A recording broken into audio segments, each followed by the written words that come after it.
మహబూబాబాద్ జిల్లా బేతోల్లో మంచినీటి సౌకర్యం లేదని గ్రామస్తులు నిరసన వ్యక్తం చేశారు. గ్రామంలో ఉన్న 6వ వార్డ్ ఎస్సీ కాలనీలో మిషన్ భగీరథ నీటికి బదులుగా పాడుబడ్డ బావి నీళ్లు పంపిస్తున్నారని బాధితులు ఆరోపిస్తున్నారు. ప్రభుత్వాలు మారినా నీటి సదుపాయం మారటం లేదని ఆవేదన వ్యక్తం చేస్తున్నారు.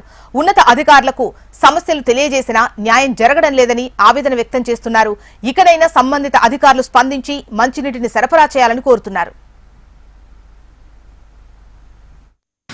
మున్సిపాలిటీ నుంచి చెప్తున్నాం, వాళ్ళకి ఎన్నోసార్లు మేము అప్లికేషన్ కూడా ఇచ్చేసినాం, దరఖాస్తు కూడా పెట్టినాం సార్. ఇంతవరకు నీళ్ళ సలహా ఏ గవర్నమెంట్ వచ్చినా మాకు చేస్తలేదు.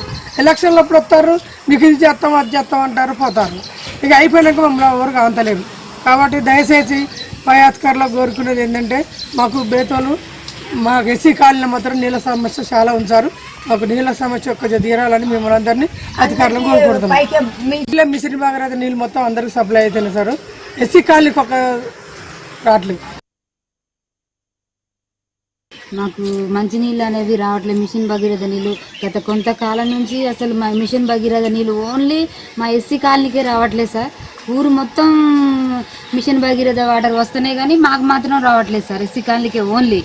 మరి మాకు ఒక నీళ్ళు నల్లలో బావి నీళ్ళు పెడుతారు కానీ దాంట్లో కుళ్ళిపోయిన కలేబరాలు, నల్లటి ఇది పాకురు, ఎంట్రుకలు లాంటివి అవన్నీ వస్తున్నాయి సార్. మాకు